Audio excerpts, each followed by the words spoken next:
changing what we farm and where could provide all New Zealanders with a healthy diet while benefiting our water, climate and national economy. That's the finding from 2 National Science Challenges. The National Science Challenges have government funding to tackle the biggest science-based issues and opportunities facing New Zealand by bringing together the country's top scientists to work collaboratively. Joining me now is Professor Richard McDowell, who's the lead author of the Growing for Good report, and he's Chief Scientist for the Our Land and Water National Science Challenge. Well, welcome, Richard. Nice to be here. What does this new research from the 2 challenges aim to do?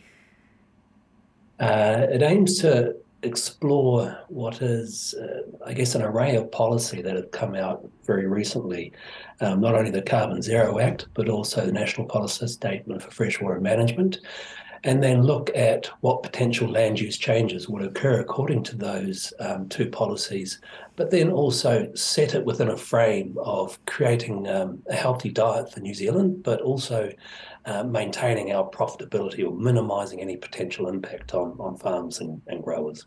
So what was your findings?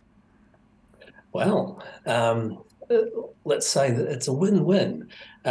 We recognise that there will be changes in areas that are, for example, severely impacted by freshwater limits.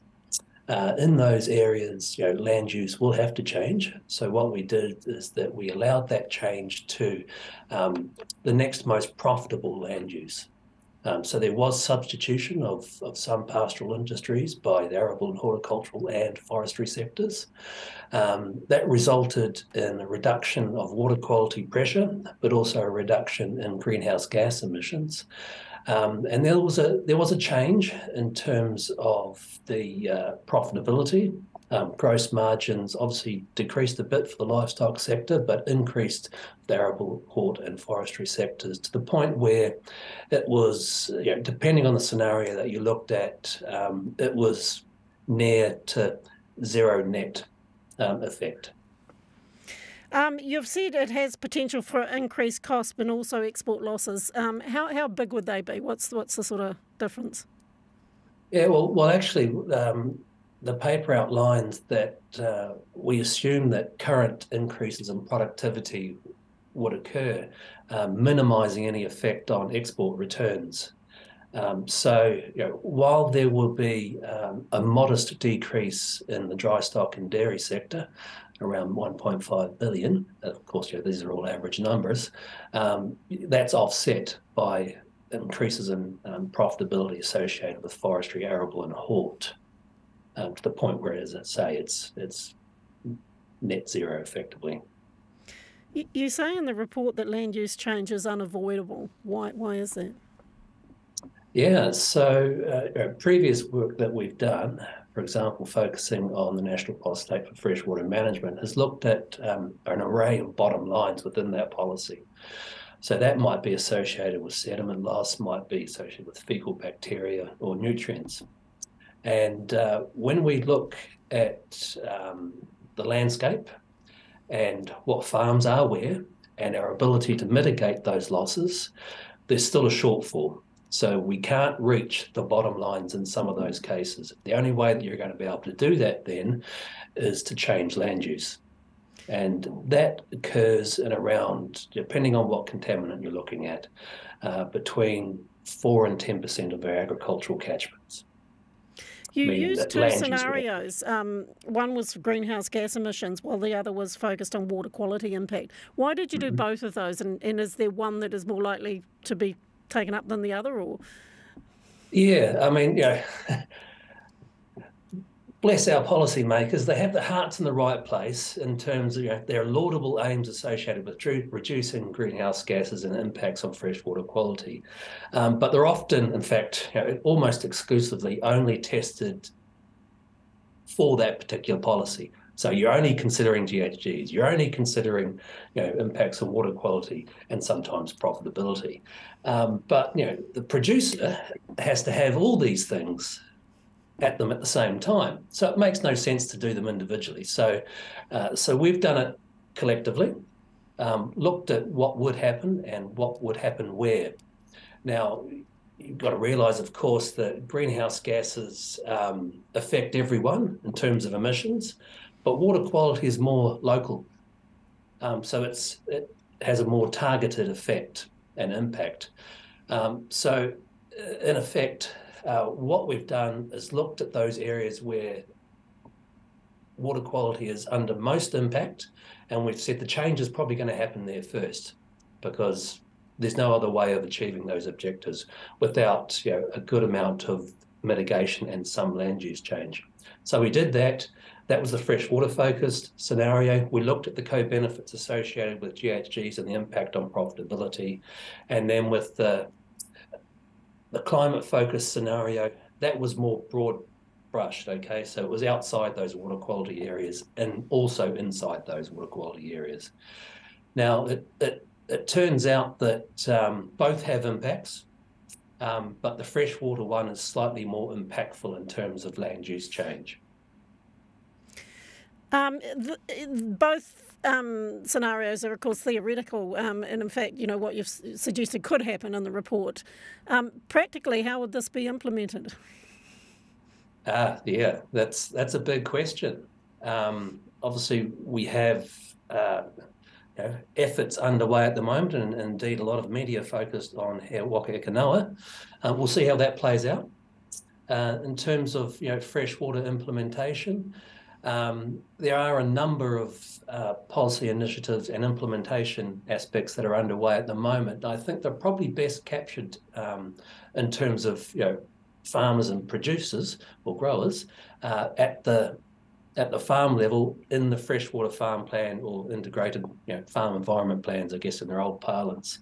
That enables people to look at what are the risks associated with say freshwater contamination, and therefore target areas on their property that are leaking the most, and mitigation efforts to reduce that leakage most cost effectively in the right place in the right time. So would you say that this land use change would have to be forced? If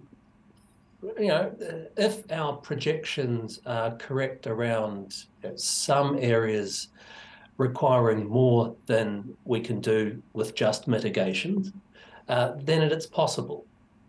I don't know how that's going to play out.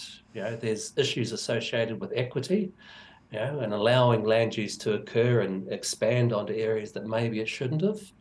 And there are other instruments by which you can affect change, such as I guess associated costs with production in certain areas, or indeed incentives to produce with lower footprint in other areas.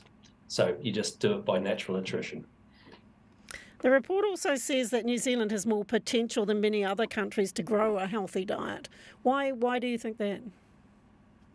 Well, that's simply a reflection of our climate, our soil types, but also our ability of our farmers and producers and growers. They have a long history of enacting land use change themselves. The dairy boom is a perfect example.